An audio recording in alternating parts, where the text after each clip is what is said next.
সিয়া তুই জানিস তোকে পুরা জোকারের মতো দেখতে, তার উপরে আবার মেকআপ করছিস, তাহলে ভাব তোকে কেমন লাগছে। পুরাই হুতুম পেঁচা। একটা কথা কি জানো ভাইয়া, কাকে ময়ূরের পেখম লাগালে কাক কখনোই ময়ূর হয় না, কাক কাকই থাকে।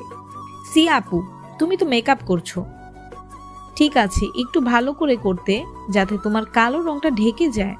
আর তুমি তো ঢাকায় থাকো আপু, ফর্সা হওয়ার ক্রিম মাখতে পারো তো আপু? সিয়ার চোখ ছলছল করে উঠল। ওদের কথা শুনে এদিক ওদিক তাকিয়ে চোখের পানিটা বের করতে চাইছে না। সবাই ফ্রিতে মজা নিচ্ছে, কেউ কেউ মুখ টিপে হাসছে। সিয়া কিছু না বলে ওখান থেকে চলে আসলো। পেছন থেকে সাইমা অনেকবার ডাকলো কিন্তু শুনলো না। সাইমা রেগে বলল, ভাইয়া, এমনভাবে না বললেও পারতিস। তুই এমন কথা না বললে সোমা আর রুমা আপু এভাবে আপুকে অপমান করার সুযোগ পেত না। সিয়া আপুকে অপমান কখন করলাম? যেটা সত্যি সেটাই বলেছি। না, সেটা সত্যি না। আপু মোটেও কালো নয়, আপু শ্যামলা। ওই একই হলো। আর তুই এত কথা বলছিস কেন? ছোট ছোটর মতো থাক, বড়দের মাঝে কথা বলতে আসিস না। তুমিও তো সীমা আপু আর ভাইয়া ছোট, তাহলে তুমি আর তোমার বোন ওদের মাঝে কথা বললে কেন? সাইমা, তুই কিন্তু স্টপ, কি শুরু করছিস তোরা? আর সাদমান, সুমা, রুমা, তোরা সিয়ার সাথে মোটেও ঠিক করিসনি। সবসময় সিয়াকে সবার সামনে ছোট না করলে হয় না তোদের? আয়মান কথাটা বলে উঠতে চাইলে সাইমা বাধা দিয়ে বলল, তুমি বসো ভাইয়া। সিয়া বোনটা কষ্ট পেয়েছে, ওর কাছে যাচ্ছি। তোমার বিয়ে, তুমি না থাকলে লোকে খারাপ ভাববে। আর আপুকে এখন শত ডাকলেও আপু আসবে না, পরে কথা বলো। আয়মান আর উঠল না। সাদমান মাথা নিচু করে হাত মুঠ করে বসে আছে। সাদমানের ফ্রেন্ড সুমন বলল, এভাবে শিয়াকে না বললেও পারতিস, ছোট বোন হয়তো, আপন না, চাচাতো বোন তো। সাদমান রাগে লাল হওয়া চোখ দিয়ে সুমনের দিকে তাকিয়ে বলল, এখন কি আমার তোর কাছ থেকে শিখতে হবে কার সাথে কিভাবে কথা বলবো? আরে আমি তো তেমনটা সুমন আর কিছু বলার আগে সাদমান ওখান থেকে উঠে চলে গেল।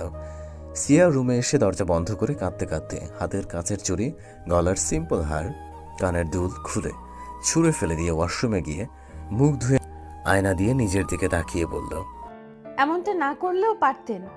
আমি তো আপনার সাথে বা আপনার ব্যাপারে কোনো কথা বলতে যাই না, তাহলে কেন বারবার আপনি আমাকে যখন তখন সবার সামনে এভাবে অপমান করেন? কি দোষ আমার? আমার তো কোনো দোষ নেই, তাহলে কেন আমি সবার সামনে হাসির পাত্রী হই? অন্য কিছুর মর্যাদা নাই দিতে পারেন, বোন হিসেবে একটু তো ভালো ব্যবহার করতে পারেন। যতটা না আমি আপনার কথায় কষ্ট পাই, ততটা অন্য কারো কথায় কষ্ট পাই না। কেন বোঝেন না আপনি? আমি কখনোই আপনার সামনে আসতাম না, শুধু আম্মু জোর করে এখানে নিয়ে আসছে। আর শিয়া জোর না করলে আমি শাড়ি কেন সেজেও ওখানে যেতামও না। সিয়া মুখে হাত দিয়ে চেপে ধরে বেশ কিছুক্ষণ কান্না করে শাড়ি চেঞ্জ করে অর্নামেন্টসগুলো গুছিয়ে রেখে বারান্দায় দাঁড়িয়ে রাতের চাঁদ তারাবিহীন আকাশটার দিকে তাকিয়ে বলল, তুমি তো ওখানে গিয়ে ভালোই আছো, তাই না? শুধু আমার জীবনটাই সাদমান নামক নরক বানিয়ে দিয়ে গেলে। দরজা ধাক্কা দেওয়ার শব্দ শুনে সিয়া এক দীর্ঘশ্বাস নিয়ে চোখ মুখ ভালো করে মুছে দরজা খুলে দিল। দরজা খুলে নিজের মায়ের হাসি মাখা মুখ দেখে কষ্টগুলো তুচ্ছ মনে হতে লাগলো। সবাই অবহেলা করলেও মা কখনো অবহেলা করতে পারবে না, যতই রাগ করুক না কেন। দিন শেষে আগলে রাখবে তার কোলে মাথা রাখলেই সব কষ্ট দুঃখ ভুলে যেন ভয়ে নিমিষে পালিয়ে যায়, আবার নতুন করে বাঁচতে ইচ্ছে করে। সিয়ার তার বাবা মায়ের সাথে বন্ধুসুলভ সম্পর্ক। নিজের মাকে দেখে মুচকে হেসে দরজা ছেড়ে বেডে গিয়ে বসতে বসতে বলল, সাদিয়া বেগমের সিদ্রাতুল সিয়ার কথা মনে পড়লো নাকি সে ভুলে গেছে তার একটা মেয়ে আছে? তার মতো ফাজিলের হাতটিকে কি কখনো ফোলা যায়? হ্যাঁ, তা তো দেখতে পাচ্ছি। সারাদিন শুধু খাওয়ার সময় ছাড়া তার দেখা পাওয়া বড় দায় হয়ে গেছে। বিয়ে বাড়িতে কম কাজ, তাও তো বেশিরভাগ গ্রামের লোকজনই করে দিচ্ছে, না হলে অবস্থা আরো খারাপ হয়ে যেত। আচ্ছা ওইসব বাদ দে, বলতো তোর বাপ কই? আমার বাপ কই মানে? তুমি একটু লাজুক হেসে বলবা তোমার বরটা কই, তা না করে ধমক দিয়ে বলতেছো আমার বাপ কই। আমার এখন এসব ঢং আসছে না, তোর বাপকে আমি খুঁজেই পাচ্ছি না। কেন, খোঁজ পেয়ে কি প্রেম করবা? সাদিয়া চোখ দিয়ে শাঁসালো, সেটা দেখে হেসে বলল, তোমার বরকে ওষুধ দিয়েছি আর সেটা তিনি খেয়েছে। এখন উনি ওনার পুরনো বন্ধুদের সাথে হাসি তামাশায় মেতে আছেন। তা না হয় বুঝলাম, তা আপনি এখানে কি করছেন? ছোটরা সবাই সাথে মজা করছে, আর আপনি রুমে বসে ফোন কুতাচ্ছেন? সিয়ার ছাদের কথা মনে পড়তে মন খারাপ হয়ে গেল, কিন্তু সেটা মাকে বুঝতে না দিয়ে বলল, আমার মাথায় একটু হাত বুলিয়ে দাও তো। ছাদে গান বাজনায় মাথাটা ব্যথা করছিল, তাই চলে আসছি। সাদিয়া তাড়াহুড়ো করে এসে সিয়ার মাথায় গলায় হাত দিয়ে চেক করলো। অনেক সাধনার পর একমাত্র মেয়ে কিনা। না, জ্বর-টর তো নাই, শুধু গা গরম। হ্যাঁ তো, তোমাকে কে বললো আমার জ্বর আসছে? তাড়ামি না করে শুয়ে পড়। তোমার কোলে মাথা রাখবো। সাদিয়াও মুচকি হেসে বসতেই সিয়া সাদিয়ার কোলে মাথা রেখে শুয়ে পড়ল। সাদিয়াও মায়াময় হাতে সিয়ার মাথায় হাত বোলাতে লাগলো। সিয়া চোখ বন্ধ করে নিল। মাথায় তেল দিবি? হুম, বাসায় গিয়ে এখন ঘুম পাচ্ছে। সে কি, খাবি না? হুম, সন্ধ্যার দিকে পকোড়া খাইছি, এখন আর খেতে পারবো না। আচ্ছা ঘুমা। আম্মু, হুম। আমার এখানে না আসলেও হতো। কেন, কেউ কিছু বলছে তোকে? সিয়া ঝট করে চোখ খুলে সাদিয়ার দিকে তাকিয়ে বলল, তো কি বলছো? আমাকে আবার কে কি বলবে? আমার ইয়ার চেঞ্জ এক্সাম, তাই আর কি বলছিলাম। তাই? তাহলে কাঁদছিলি কেন? মানে কই, কখন তুমি? থাক, আর গুছিয়ে মিথ্যে বলতে হবে না। সবার চোখকে ফাঁকি দিতে পারলেও মায়ের চোখকে কখনো ফাঁকি দেওয়া যায় না, বুঝলি? তোর তো মাথা ব্যথা করছে, হ্যাঁ পর, আমি আছি। সিয়ার আর কিছু না বলে আস্তে আস্তে ঘুমের দেশে পাড়ি দিল। সিয়া ঘুমিয়ে যেতেই সাদিয়াও আরও কিছুক্ষণ থেকে দরজা চাপিয়ে চলে গেলেন মাঝরাতে। সিয়ার মুখে কারো উষ্ণ নিঃশ্বাস পড়তে পিট পিট করে চোখ খুলে মুখের সামনে থাকা রক্তচক্ষু মানবকে দেখে ভয়ে সিয়ার ঘুম ভাব উবে গেল। ভয়ে শ্বাস আটকে যাওয়ার উপক্রম। সকালে দরজা ধাক্কানোর শব্দে সিয়ার ঘুম ভেঙে গেল। একটু আগেও ঘুমিয়েছে। সারা রাত কান্না করার ফলে মাথা ভার ভার লাগছে, চোখটাও ব্যথা করছে। উঠে ঘড়ির দিকে তাকিয়ে দেখলো 7:20 বাজে। ঢুলু ঢুলু পায়ে দরজা খুলে দেখলো সাইমা মাথায় হাত দিয়ে দাঁড়িয়ে আছে। সিয়া ভ্রু কুচকে বলল, কি হয়েছে? কি হয়েছে কি মানে? তোমার পাত্তা পাওয়া যাচ্ছে না কেন? রাতে ঘুমাতে গেলে আর এখনো ঘুমিয়ে আছো? এত ঘুম কই থেকে আসে তোমার? চোখ থেকে। হয়েছে, এখন ঘুম রেখে বাইরে আসো, রং খেলবো সবাই মিলে। না, আমি এসবের মধ্যে নাই, তোরা খেল, আমার মাথা ব্যথা করছে।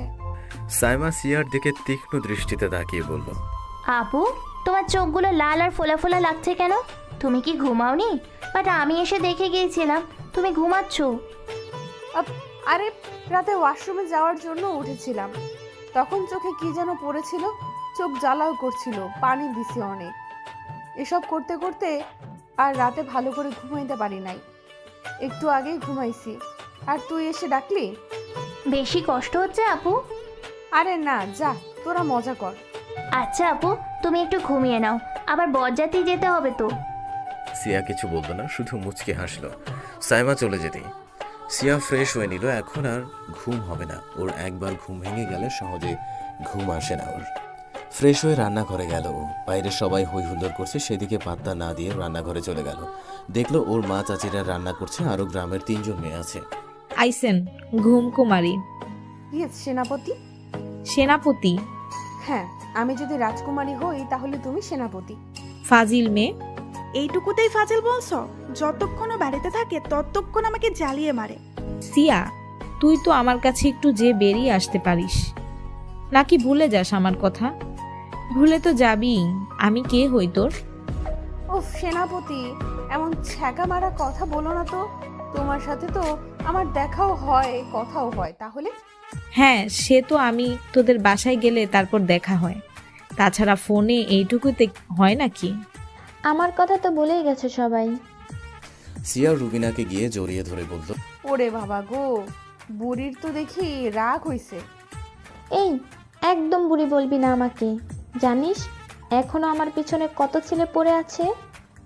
বুঝছি। সিয়া, তোর চোখ মুখ অমন লাগছে কেন? আসলে মেজম্মু জায়গা চেঞ্জ হওয়ার জন্য ভালো করে ঘুম হয়নি, তাই হয়তো। তখনই সাদমান ফোন টিপতে টিপতে এসে বলল, আম্মু আমাকে কিছু খেতে দাও তো, ক্ষুধা লাগছে। টেবিলে গিয়ে বস, দিচ্ছি। সিয়া, তুইও যা, রাতে তো খাসনি।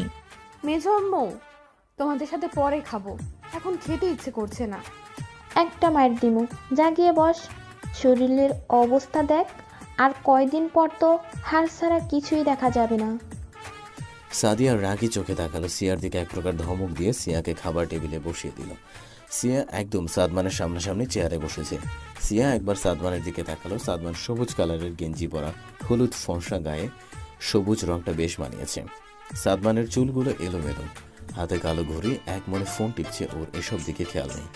সিয়া একবার তাকিয়ে মাথা নিচু করে খাওয়ায় মন দিল। ভুলেও আর সাদমানের দিকে তাকালো না, নিজের মনেই বলল, বেশি তাকাস না, মায়ায় পড়ে যাবি। তখন মায়া কাটানো বড় দায় হয়ে যাবে। তত কষ্ট করেও নিজেকে আর দমাতে পারবি না। সিয়া, তোর ওয়েট কত রে? কেন মেজম্মু? দরকার আছে বলো। 45 কেন? কি অনার্সে পড়িস তুই? তোকে দেখে কেউ বলবে তুই অনার্সে পড়িস? সাদিয়া, সিয়াকে তুই খেতে দিস না নাকি? নীলার কথা শুনে সাদমান সিয়াকে একবার স্ক্যান করে নিয়ে খাওয়ায় মন দিল। আর সিয়া ড্যাব ড্যাব করে ওর মা চাচের দিকে তাকিয়ে আছে। অত বড় মেয়েকে এখনো মেরে ধরে খাওয়াতে হয়। সকালে 2-1 দিন খাই, আর রাতে এসে খাই। দুপুরের খবর জানি না। কি এই মেয়ে, শুনো, এর পরের বার যদি 70 কেজি না হস, তোকে আমার সাথে করে নিয়ে যাব। কি কি বলো তোমরা? আমাকে এমনিতেই মুটকি বলে ডাকো, আর মোটা হলে আটার বস্তা বলে ডাকবে। দরকার নাই। সাদমান ভ্রু কুচকে সিয়ার দিকে তাকালো। কে বলছে? যে বলছে সে মজা করে বলছে। তুই অন্যর কথা শুনে খাবি না? ওকে বলে লাভ নাই ভাবি, কোনো কথা শুনবে না। আর থামো তো তোমরা। না খেলে মানুষ মরে না, খেলে মরে যায় তাড়াতাড়ি। সো চিল। সাদমান চেয়ার ঠেলে উঠে গেল। সিয়া সেদিকে একবার তাকালো, দেখলো সাদমানের খাওয়া শেষ। কি সব বলছিস তুই? ওসব বাদ দাও, আমার কথা আছে তোমাদের সাথে। কি কথা? আসলে আমি না ওখানে মানে বরযাত্রী যেতে চাইছি না। মানে? বড় আম্মু প্লিজ প্লিজ প্লিজ, আমাকে জোর করো না। অত ভিড় আমার ভালো লাগে না, জানোই তো তোমরা। প্লিজ তাই বলে তুই যাবি না? প্লিজ রাগ করো না। এমনিতেও রাতে ঘুম হয়নি, তোমরা চলে গেলে একটা ঘুম দিব। তুই বাসায় একা থাকবি? না না। আরে ও একা কোথায়? সাদমানও তো যাবে না। আর সিয়া যখন যেতে চাইছে না তখন থাক। সাদমান যাবে না কেন? ও বলল ঘর সাজাবে। তাহলে আমিও যাব না, আমি ছেলের মা, মাকে যেতে নেই। এটা কিন্তু ঠিক বললে না তুমি। তুমি আজকালকার দিনের মানুষ ছেলের বিয়েতে যাবে না মানে যেতেই হবে। আর এটা নিয়ে তো তোমার কত ইচ্ছে। হ্যাঁ ভাবি ঠিক বলেছে, তোমাকে যেতেই হবে। আচ্ছা যাব। সিয়া খেয়ে রুমে আসলো। সিয়ার মাথায় একটা কথাই ঘুরপাক খাচ্ছে, সাদমান কেন যাবে না? কাল তো ধমক দিল যেন আমি অনুষ্ঠানে না যাই। তাহলে ফ্ল্যাশব্যাক। কাল রাতে যখন সিয়া ঘুমাচ্ছিল তখন ওর মুখে উষ্ণ নিঃশ্বাস পড়তেই ওর ঘুম ভেঙে যায়। সাদমানের রক্তচক্ষু দেখে ওর ঘুম ভাব চলে যায়। সাদমান সিয়ার একদম মুখের কাছে থাকে, ওর থরথর করে কাঁপতে থাকে। সাদমান সিয়ার মুখ চেপে ধরে বলল, দরজা খুলে রেখেছিলি কোন নাগরের জন্য? সাদমান সিয়ার মুখ এত জোরে ধরেছে যে সিয়া ব্যথায় চোখ দিয়ে পানি চলে আসলো। সিয়া সাদমানকে ধাক্কা দিয়ে সরাতে চাইল, কিন্তু পারল না। সাদমান বলল, কাল যেন তোকে বরযাত্রীতে না দেখি, আর যদি দেখি তোর অবস্থা যে কি করব তুই নিজেও জানিস না। বলে সিয়াকে ছেড়ে উঠে দাঁড়ালো। সিয়া উঠে বসে জোরে জোরে শ্বাস নিতে লাগলো, মুখে ব্যথায় শব্দ করে কেঁদে দিল। সাদমান আর একবারও সিয়ার দিকে না তাকিয়ে দরজার সামনে গিয়ে বলল, যা বললাম তা যেন মাথায় থাকে। আর দরজা লাগিয়ে ডাক, এসব রং লীলা অন্য জায়গায় গিয়ে করিস। এখানে রং লীলা করলে তোর বাপেরই মান সম্মান যাবে। আর কিছু না বলে সাদমান চলে গেল। সিয়া দরজা লাগিয়ে কান্না করতে লাগলো। আবারও আপনি আমাকে কষ্ট দিলেন। আমাকে কষ্ট দিয়ে আপনি কি পান আমি বুঝি না। কেন এমন করেন আমার সাথে? আমিও তো একটা মানুষ। এমন হাজারো বলি আওড়াতে আওড়াতে ঘুমিয়ে গিয়েছিল। বর্তমান ধ্যান ভাঙল।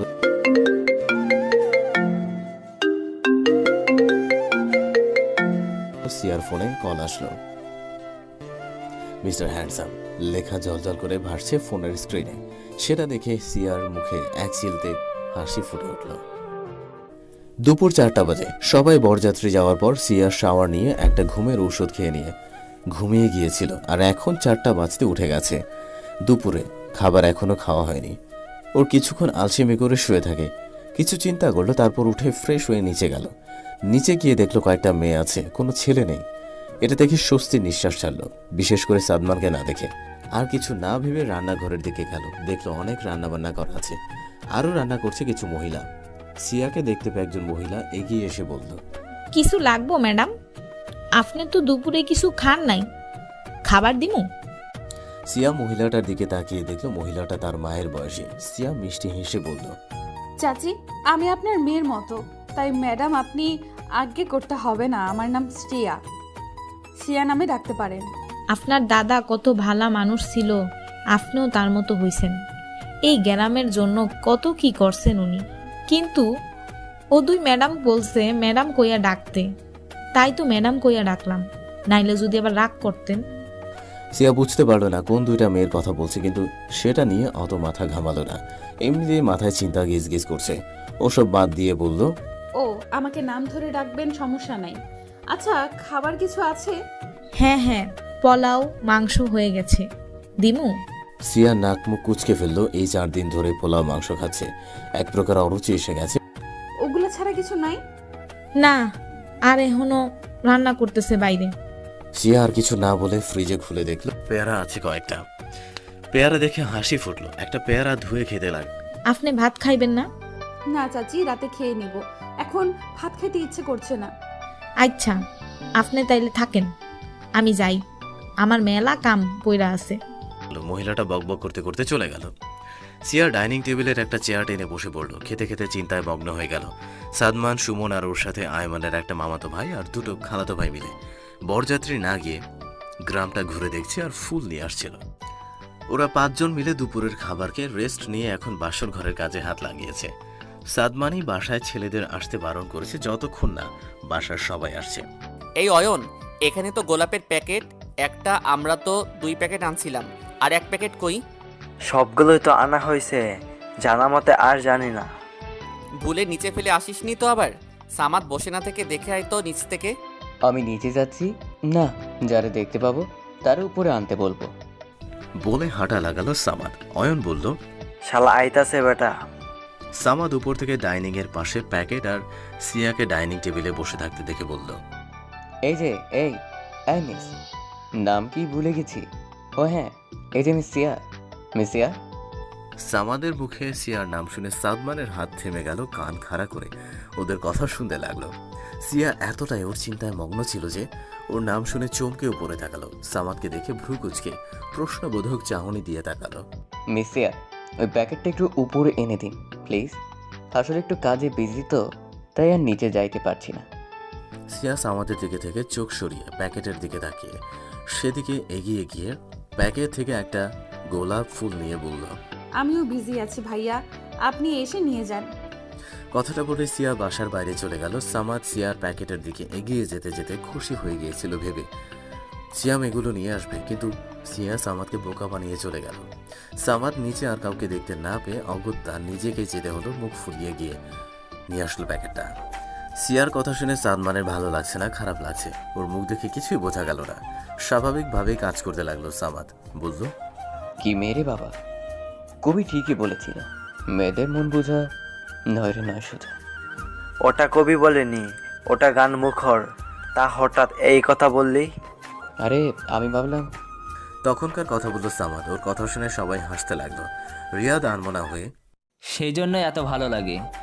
কথাটা শুনে সবাই অবাক হয়ে রিয়াদের দিকে তাকিয়ে বলল, মানে? রিয়াদের ধ্যান ভাঙলো। একটু আগে কি বললো সেটা ভেবে শুকনো ঢোক গিলে বলল, আবে আরে কিছু না, এই তাড়াতাড়ি কাজ কর। রিয়াদ কথাটা এড়িয়ে গেল। সাদমান রিয়াদের ওপর কাল থেকে রেগে আছে, কিন্তু যত সম্ভব নিজেকে সামলে রাখছে। কতক্ষণ পর্যন্ত সামলাতে পারবে ও জানে না। সাদমান কিছু না বলে দাঁতে দাঁত চেপে চুপচাপ কাজ করতে লাগলো। বেশ কিছুক্ষণ কাজ করার পর সাদমানের ঘাড় ব্যথা হয়ে গেল। ওসব মাথা উঁচু করে লাগানোতে এখন ওর ঘাড় ব্যথা করছে। সুমন নিজে গিয়ে ওদের জন্য কফি বানিয়ে নিয়ে আসতে বলল। সাদমান হাত ঘড়ির দিকে তাকিয়ে দেখলো 5:45 বাজের সময়। ঘাড় মালিশ করতে করতে আয়মানের বারান্দায় এসে দাঁড়ালো। সিয়াকে দেখে ওর দিকে তাকিয়ে রইল। সিয়াদের এই বাড়িটা ওর দাদুর বাড়ি। এটা খুলনায়। এই বাড়িটা 3 তলা বিশিষ্ট অনেক বড় একটা বাড়ি, কিন্তু সিয়ার দাদু দাদি মারা যাওয়ার পর এই বাড়িটা ফাঁকা পড়ে আছে। কোনো বিশেষ অনুষ্ঠান ছাড়া ওরা কেউ বেশি একটা এই বাড়িতে আসে না। সিয়ার বড় চাচা আলম সিলেট থাকে চাকরির সূত্রে। সিয়ার মেজো চাচা আলী ঢাকাতে থাকে। সিয়ারাও ঢাকাতে থাকে, কিন্তু আলাদা বাসায়। সবাই যে যার চাকরির সূত্রে আলাদা থাকলে তাদের বন্ধন অটুট। সিয়া তখন ওখান থেকে এসে বাগানে এসে বসেছে। সিয়া উদাসীন হয়ে গভীর চিন্তায় মগ্ন হয়ে কোন দিকে যে তাকিয়ে আছে ও নিজেও জানে না। সিয়ার একমাত্র রিয়া বেস্টু বোন, যাকে ও নিজের থেকেও বেশি ভালোবাসে, সে মৃত্যুর সাথে লড়াই করছে শুনে প্রতিটা মুহূর্ত ভয়ে ভয়ে কাটছে সিয়া। এর জন্য ওর একদণ্ড শাস্তি পাচ্ছে না, তবে জবে থেকে শুনেছে এর জন্য সিয়া এখানেও আসতে চায়নি। কিন্তু রিয়া জোর করে পাঠিয়ে দিয়েছে। রিয়াকেও নিয়ে আসা পসিবল না এত দূর। রিয়ার কথা ভাবতে ভাবতে সিয়ার চোখ দিয়ে পানি পড়তে লাগলো। সাদমান দূর থেকে সিয়াকে দেখছিল। দূর হলে স্পষ্ট দেখা যাচ্ছে সিয়ার চোখে পানি দেখে নড়ে চড়ে দাঁড়ালো সাদমান। সাদমান কিছু বুঝতে পারলো না সিয়ার কি হয়েছে। আজ সিয়াকে তেমন কিছু বলেনি, বলতে গেলে কথাই বলেনি। তাহলে সিয়া কাঁদছে কেন? ভ্রু কুঁচকে তাকিয়ে রইল। সিয়ার চোখের পানি মুছে রুমে চলে গেল। কিছু ভালো লাগছে না ওর। ও ভেবেই রেখেছে সাদিয়া আসলে সাদিয়ার সাথে কথা বলে যাই, একটা ব্যবস্থা করে চলে যাবে ঢাকায়। এভাবে শুয়ে থাকতে পারছে না আর। আধ ঘন্টার মতো দাঁড়িয়ে থাকতে থাকতে বিরক্ত হয়ে গেছে সিয়া। সাদমান সহ সব ভাই বোন মিলে আয়মানের কাছে 20,000 টাকা চেয়েছে, কিন্তু আয়মান তো টাকা দিতে নারাজ। এই নিয়ে ওদের মধ্যে কথা কাটাকাটি হচ্ছে। সাদমান যখন বলছে 20,000 মানে 20,000, এর কোনো নড়চড় হবে না। তাই সিয়া কোনো কথা বলছে না, আর বললেও লাভ হবে না, তাইও চুপ আছে। সিয়া এখান থেকে যেতেও পারছে না। নীরা সিয়ার হাত শক্ত করে চেপে ধরে আছে। সিয়া সেই প্রথম থেকে সব চুপচাপ হজম করছে। টাকা না দিলে বউ পাবি না। আরে আমি টাকা দিব না কখন বললাম? আমি বললাম তো এই নে 5,000, এর বেশি দিতে পারবো না। তাহলে আর তোর আর বাসা করা লাগবে না। এমনিতে ফুল কিনতে 10,000 টাকা লেগেছে, আর আমরা যে এত কষ্ট করে সাজালাম তার বেলা। আমার কাছে এখন 5-এর বেশি নাই, এগুলো নে আর পরে দিব। তাহলে তুমি পরে বাসর করো ভাইয়া। ও শিয়া, কিছু তো বল। কি বলবো ভাইয়া, দিয়ে দিলেই পারো। ভাবির সারা দিন ধকল, আর তোমরা এখন আবার এসব শুরু করছো। ভাবিরও তো রেস্টের দরকার। আমি ভাবিকে নিয়ে যাচ্ছি, তোমাদের এসব শেষ হলে ডেকো, ভাবিকে নিয়ে আসবো।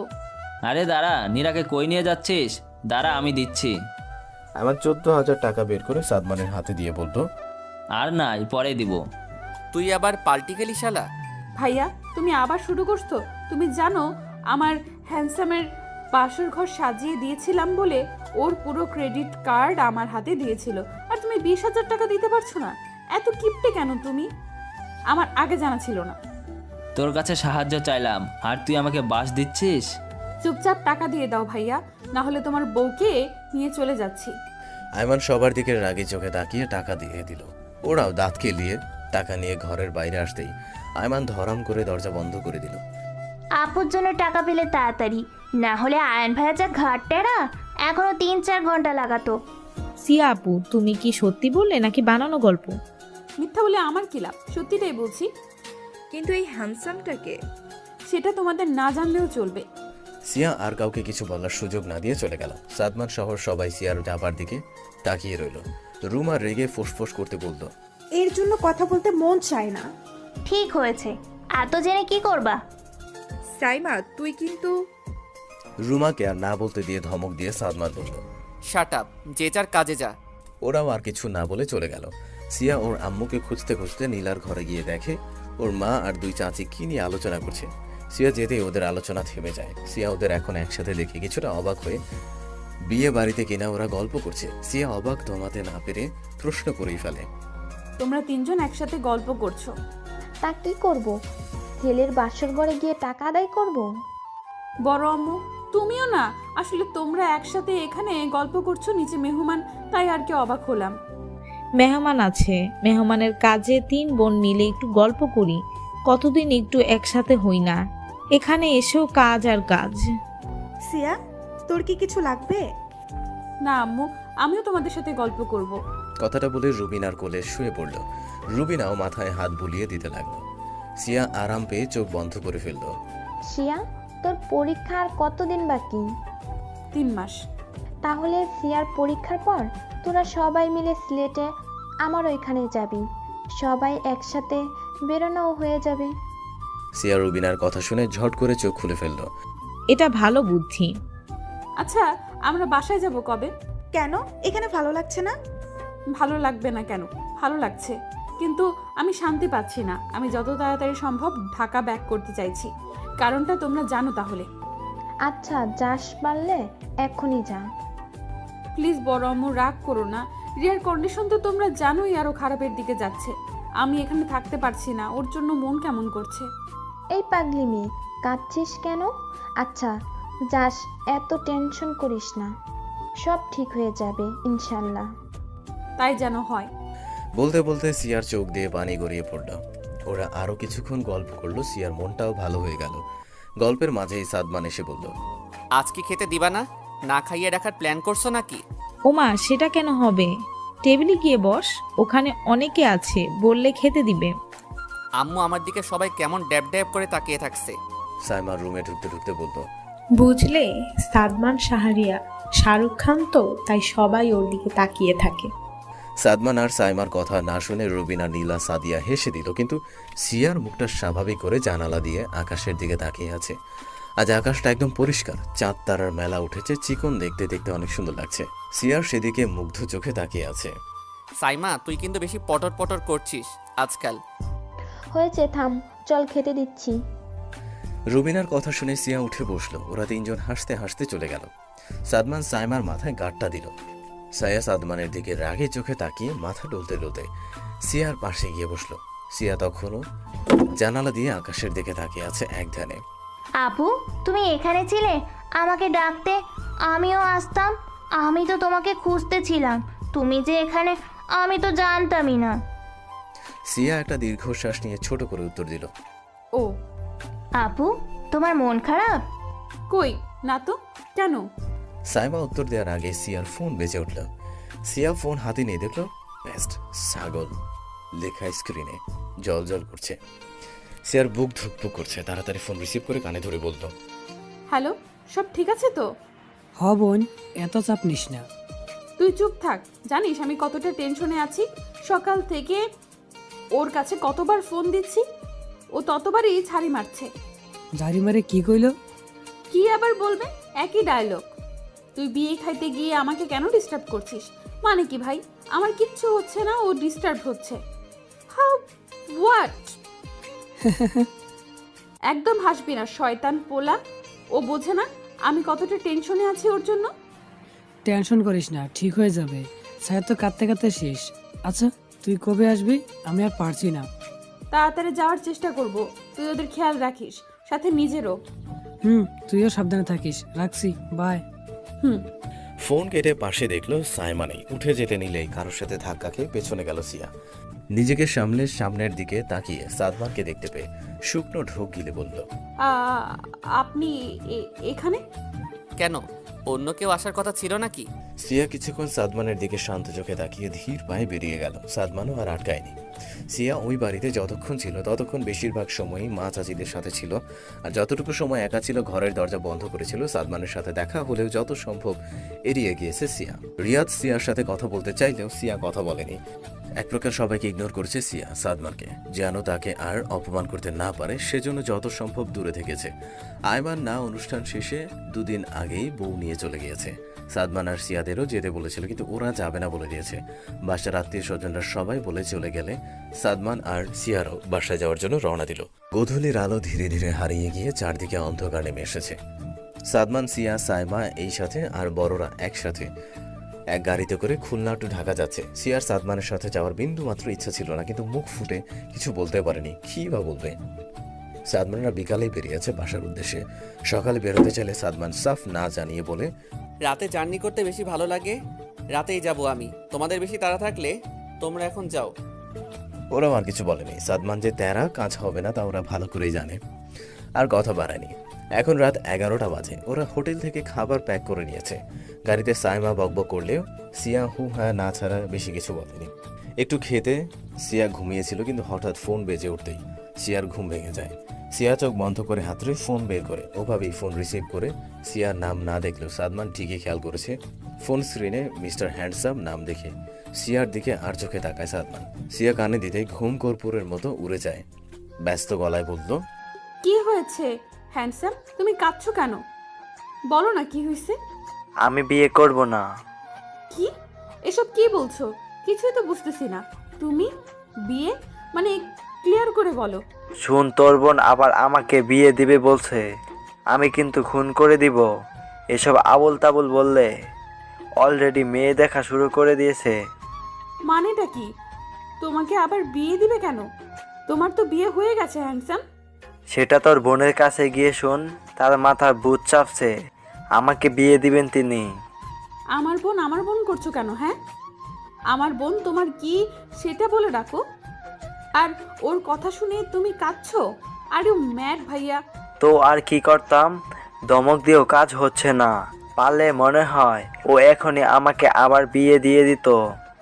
উফ, চাপ নিও না হ্যান্ডসাম, তোমার মতো বুইড়া ব্যাটারে কেউ বিয়ে করবে না। তুমি যেভাবে কান্না করছিলে, আমার জানটা মনে হয় আর একটু দেরি হলে লাফাইতে লাফাইতে বেরিয়ে আসতো। শ্যাট আপ, তুই আমার সাথে ফাজলামো করতেছিস? আরে এখানে ফাজলামি কি দেখলে? যেটা সত্যি সেটাই বলছি।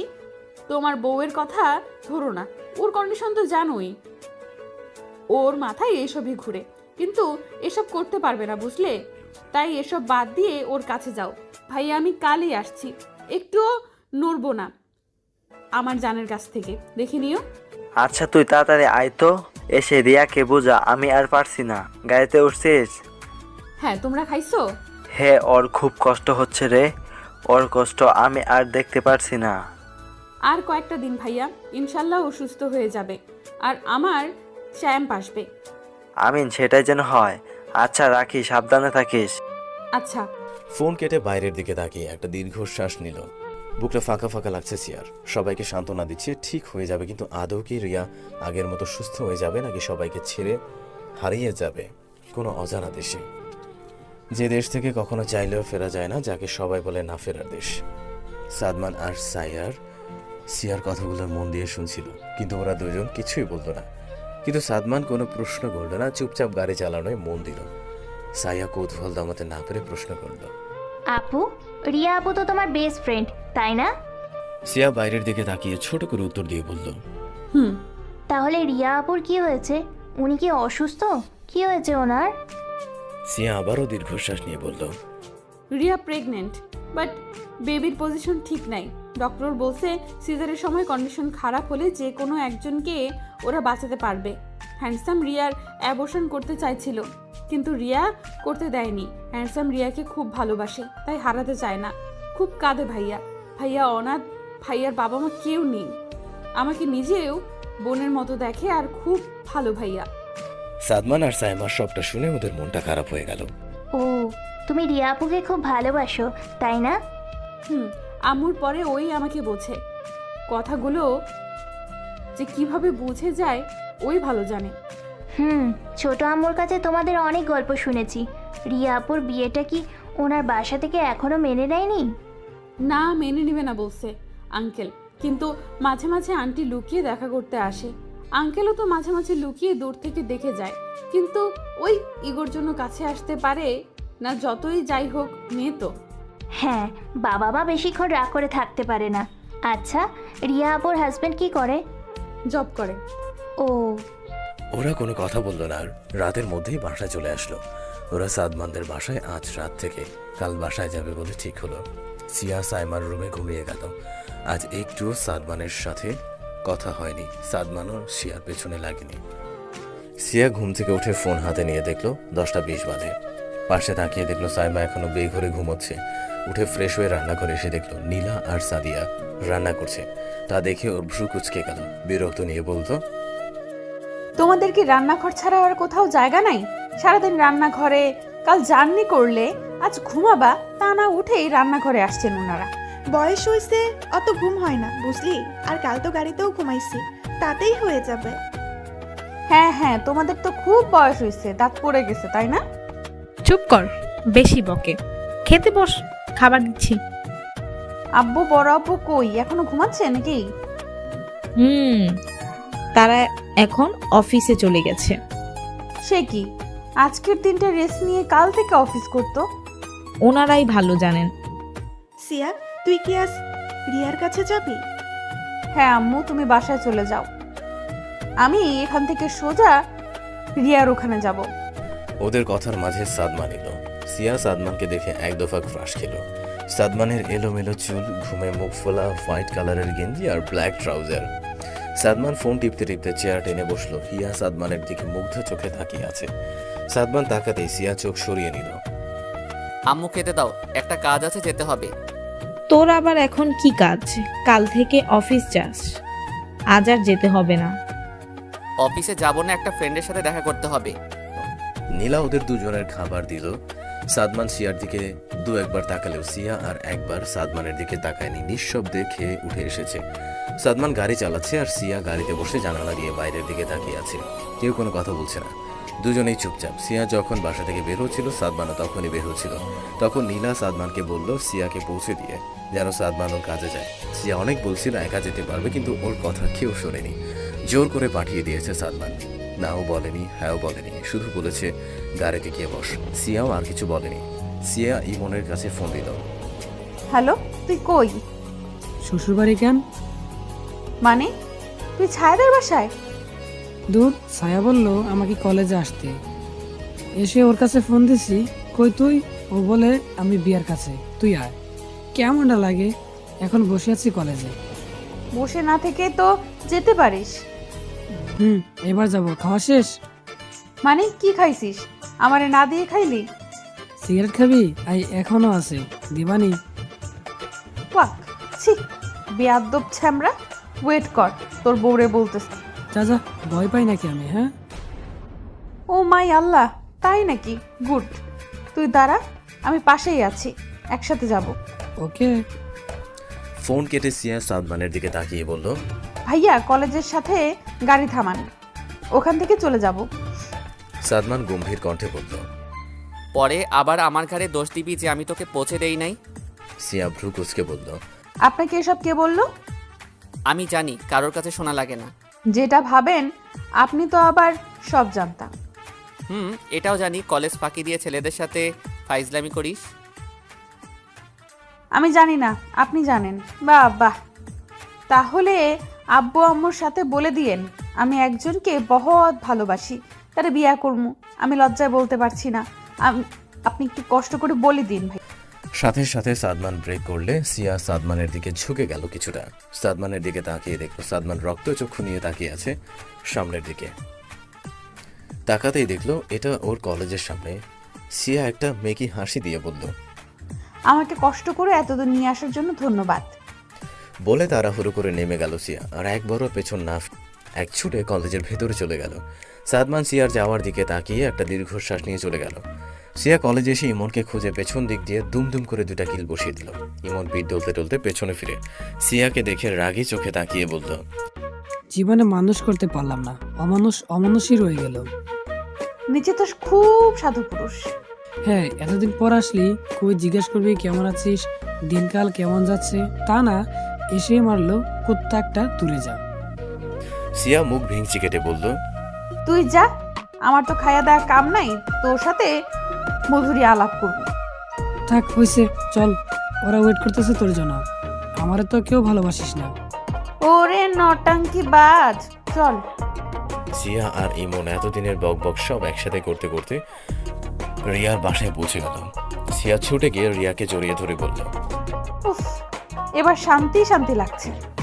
কত বড় হারামি মাইয়া, আমার জানা মতে বরকে জড়িয়ে ধরলো, শান্তি লাগে। আরে তুই মূর্খ, তুই এটা জানিস না বেস্ট ফ্রেন্ডকে জড়িয়ে ধরলে সব দুঃখ কষ্ট ডিপ্রেশন চলে যায়? না বোন, তোর কাছ থেকে শিখতে হবে দেখছি, বাট আমার গফরে জড়িয়ে ধরলে শান্তি লাগে। ছায়া ইমনের বাহুতে চাপড় মেরে বলল, আমি তোরে কবে জড়িয়ে ধরছি? আর একটু হাত ধরলি বলি সব বিয়ের পরে, আর সেখানে জড়িয়ে ধরাতে অনেক পরে ভাই। আমি আগেই বলছিলাম এর কোনো সমস্যা আছে, সময় থাকতে ডক্টর দেখা।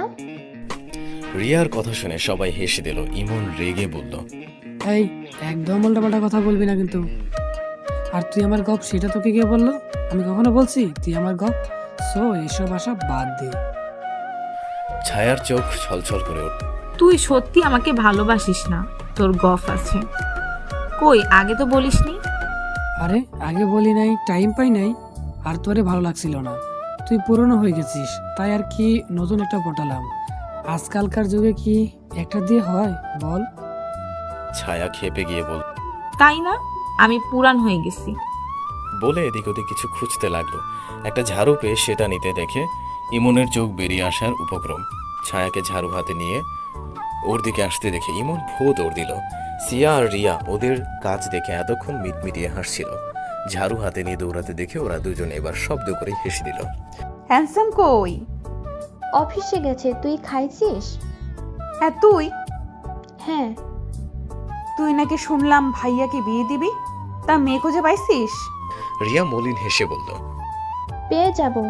পেয়ে যাব। তুই আমার সাথে ফাইজলামি করছিস? রিয়ার কথার উত্তর না দিয়ে সিয়া বলল, সহ্য করতে পারবি তো ভাইয়ার পাশে অন্য মেয়েকে? আমি জানি পারবি না, তাহলে কেন এমন উল্টোপাল্টা ডিসিশন নিচ্ছিস? সব সময় খারাপ হবে এমনটাও তো নাই, ভালোটাও তো হতে পারে, তাই সব বাদ দে। রিয়া কিছু বলল না।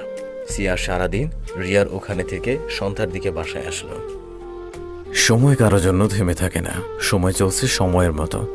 কেটে গেছে 30 দিন। সবাই সবার মতো লাইফ লিড করছে। সিয়াও আগের মতো কলেজে যায়। কলেজ থেকে রিয়ার কাছ থেকে কোচিং করে সন্ধ্যার সময় বাসায় এসে নাস্তা করে বাবা মার সাথে গল্প করে পড়তে বসে রেস্ট নেয়ার জন্য যেন টাইম পায় না।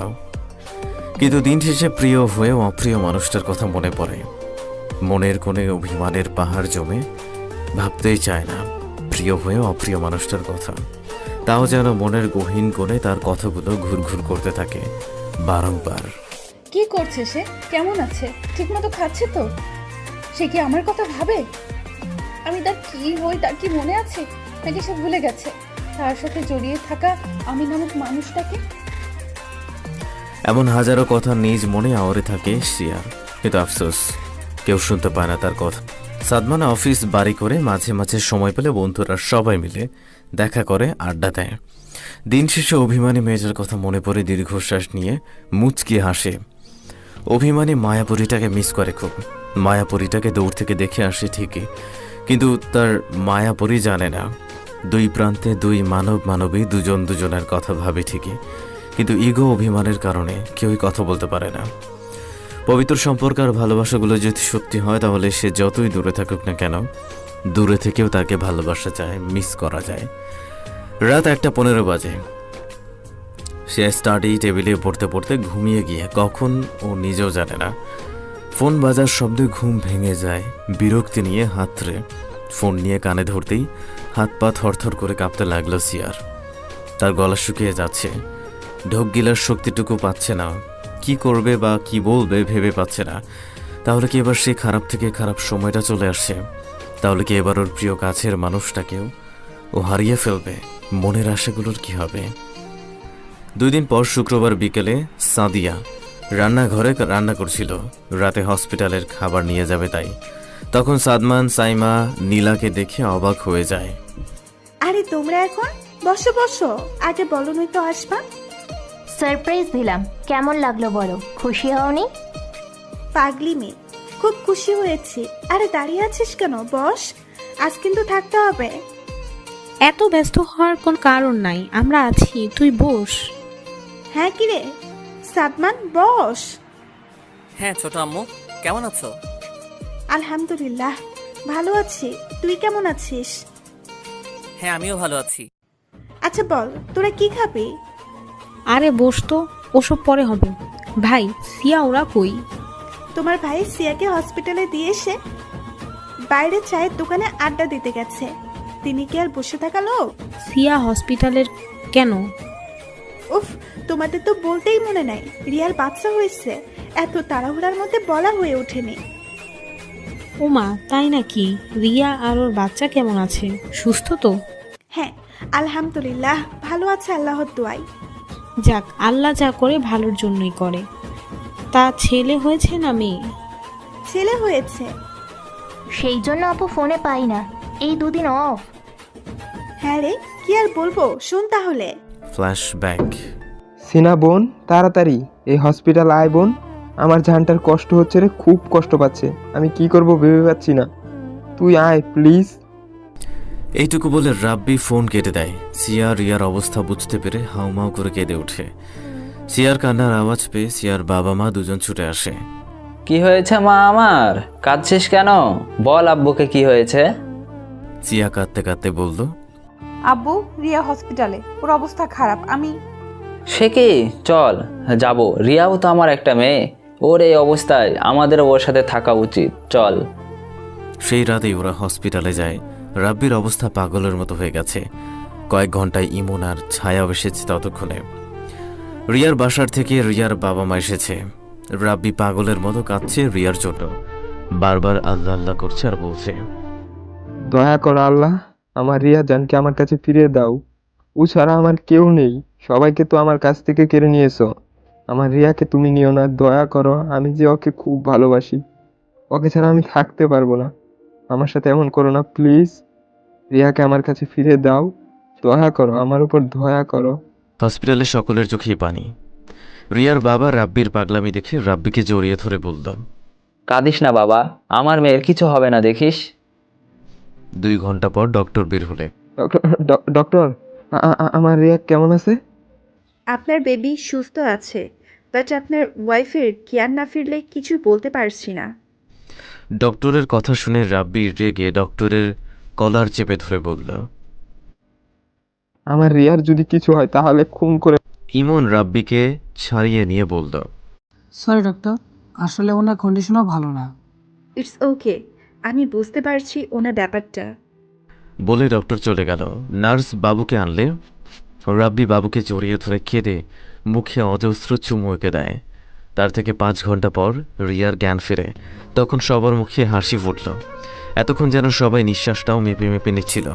সিয়াও তারপর থেকে বাসায় কম, হসপিটালে বেশি থেকেছে। বর্তমান বাবা গো, এত কিছু হয়ে গেল। হ্যাঁ, কি যে ঝড় বয়ে গেল সবার উপর দিয়ে। ঝড় শেষে সব যে ঠিক আছে এটাই অনেক।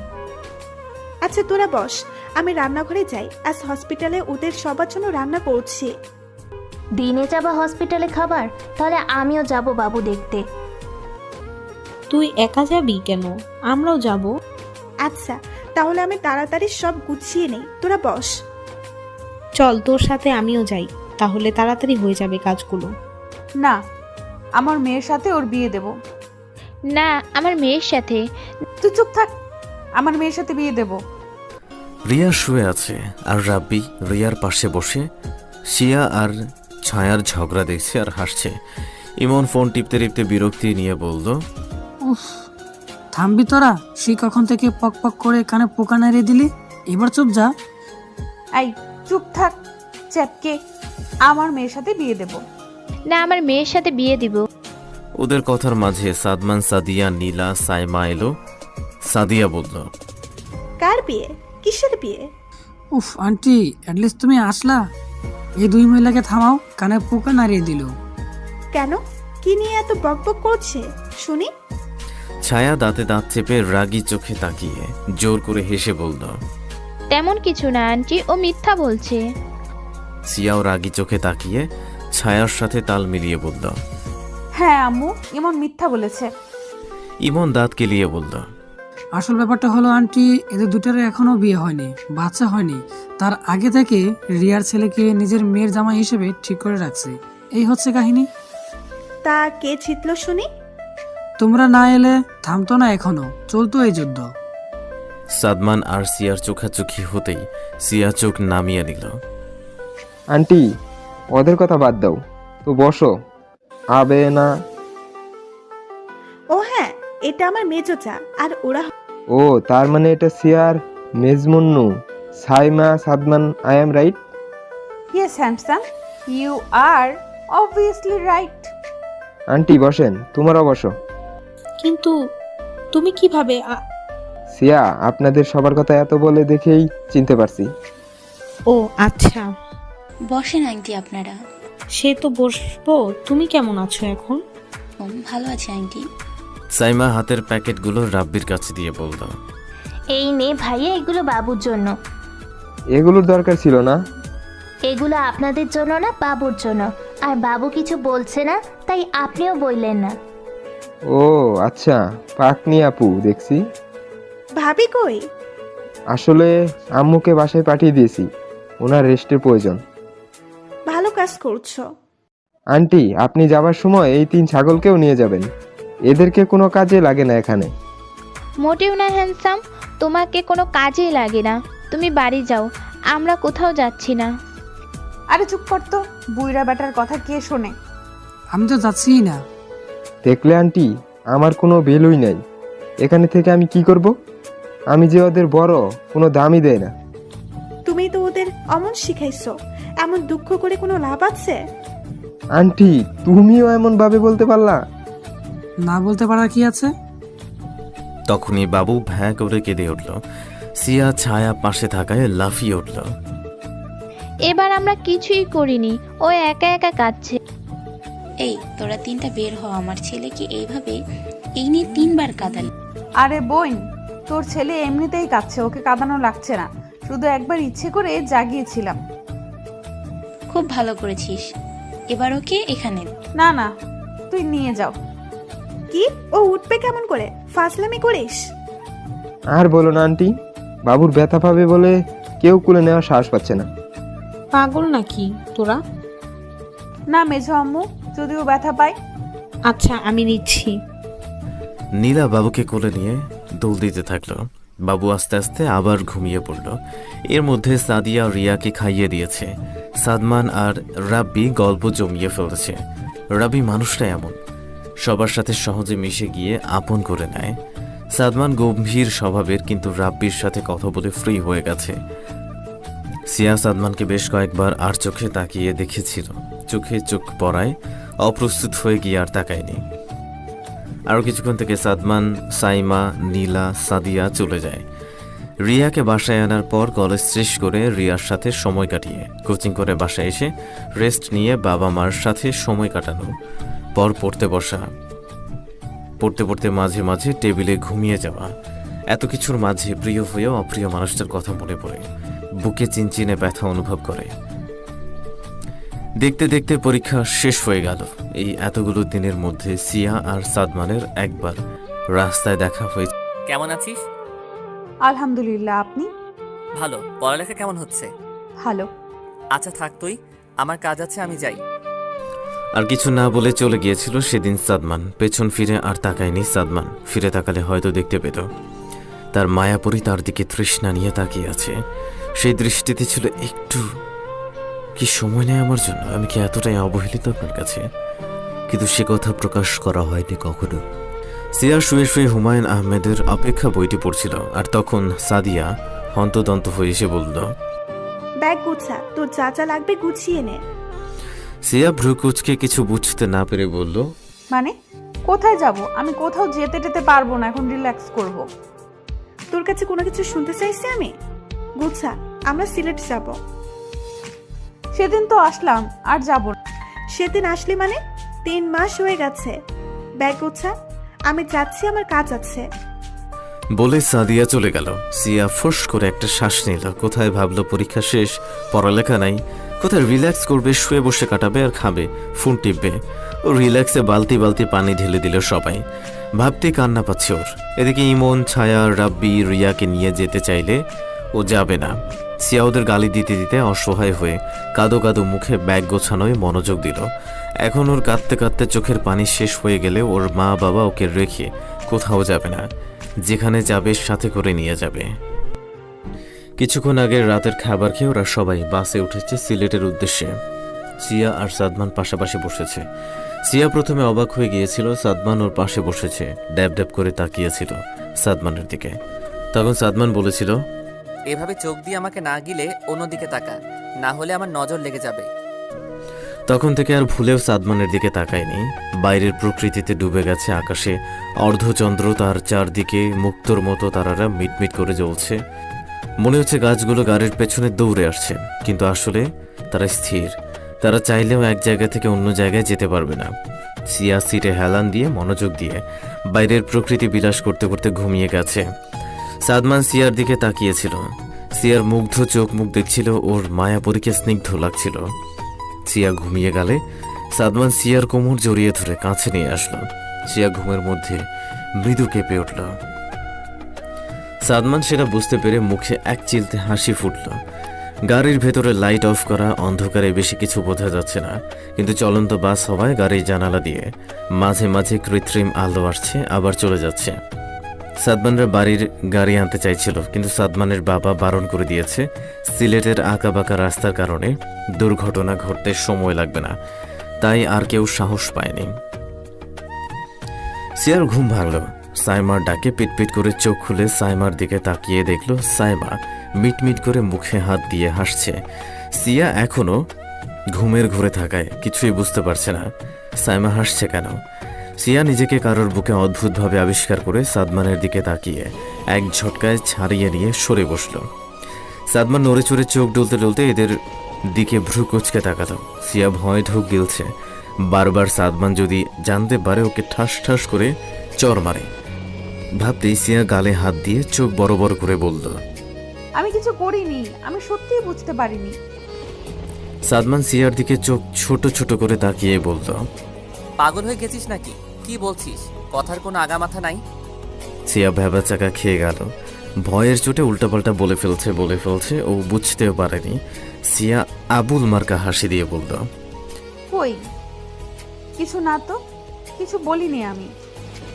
সাদমান সিয়াকে স্ক্যান করে সাইমার দিকে তাকালো। সাইমাও মেকি হাসি দিয়ে বলল, আমি কিছু দেখিনি, তোমাদের ডাকতে এসেছিলাম, আর একটু পর গাড়ি থামবে। তাড়াহুড়ো করে বলে চলে গেল। সাদমান সন্দিহান চোখে সিয়ার দিকে তাকালো। সিয়ার সাথে সাথে চোখ সরিয়ে বাইরের দিকে তাকালো। গাড়ি থেকে নেমে গাড়ি ভাড়া করে বাড়ি পর্যন্ত পৌঁছে গেল ওরা। বাড়িতে এসে দেখলো ফুপা, ফুপি, সুমা, রুমা ওদের আগেই চলে এসেছে। ওরা সবার সাথে কুশল বিনিময় করে রুমে গেল। আজ টায়ার্ড থাকায় কেউ বেড়াতে যায়নি, কাল সবাই মিলে বেড়াতে যাবে বলে ঠিক করেছে। রাতে সিয়া আর নীরা রান্নাঘরে সবার জন্য পকোড়া, চা, পেঁয়াজও বানাচ্ছে। বসার ঘরে বড়রা সবাই মিলে গল্প করছে। সাদমান, আয়মান, রুমি, সুমি ওরা ছাদে। সব গুছিয়ে নিয়ে নীরা নাস্তা নিয়ে ছাদে গেল। সিয়া বড়দের জন্য নাস্তা নিয়ে ড্রয়িং রুমে আসতে সিয়াকে দেখে সবাই কথার থেমে গেল। সিয়া বুঝতে পেরে বড়দের কথা ভেবে আর কিছুই বলল না, নাস্তা রেখে ছাদে চলে আসলো। ছাদে এসে দেখলো সবাই পার্টিতে গোল হয়ে বসে গল্প করছে আর খাচ্ছে। আর সাদমান দূরে ফোনে কারোর সাথে কথা বলছে। সিয়া গিয়ে ফাঁকা জায়গাটায় বসে ওদের সাথে যোগ দিয়ে গল্প করতে লাগলো। কিছুক্ষণ পর সাদমান এসে সিয়ার পাশে বসে যোগ দিল। চল না সবাই মিলে আমরা গেম খেলি। কি গেম খেলবা? Truth or dare? Right, good idea, চলো খেলি প্লিজ। খেলায় যায়, যা বোতল নিয়ে আয়। আমি আনছি। বলে ছুটে চলে গেল। ওর ছুট দেখে সবাই হেসে দিল। সিয়া রুমাকে খেয়াল করলো। রুমা কোনো কিছু নিয়ে টেনশনে প্লাস ভয়ে আছে, তেমন কোনো কথা বলছে না, সবার দিকে চোরের মতো তাকাচ্ছে। সিয়া রুমার মতিগতি বুঝতে পারছে না। সিয়ার আসার পর থেকে একবারও খারাপ ব্যবহার করেনি, আবার ঠিকমতো খাচ্ছেও না। সিয়ার খটকা লাগলেও এটা নিয়ে মাথা ঘামালো না। সময়ের মধ্যে বোতল নিয়ে আসছে। সবাই ঠিকঠাক হয়ে বসেছে। সাদমান খেলতে না চাইলে জোর করে বসিয়ে দিয়েছে। আয়মান বোতল ঘোরালে প্রথমে সাইমার দিকে যায়। এটা কোনো কথা হলো? প্রথমেই আমি? বেশি কথা না বলে বলো থ্রোট এর ডেয়ার। ট্রুথ। আমি প্রশ্ন করব, ওকে। বিএফ এর নাম কি বল? সাদমান ছোট ছোট করে সাইমার দিকে তাকালো। সাইমা ভয়ে ঢোক গিলে বলল, আমার বিয়ে কেন? এ থেকে জেড পর্যন্ত কিচ্ছু নাই। সত্যি ভাইয়া, এমন ভাবে তাকাস কেন? সবাই মিলে মুখ টিপে হাসলো। আয়মান বোতল ঘোরালে সিয়ার দিকে যায়। সিয়াকে জিজ্ঞেস করলে কোনটা নিবে। সিয়া বলল, ট্রুথ।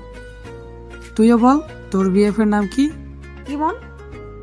সাদমান অবাক হয়ে তাকিয়ে আছে সিয়ার দিকে। উফ, এভাবে চিল্লাও কেন?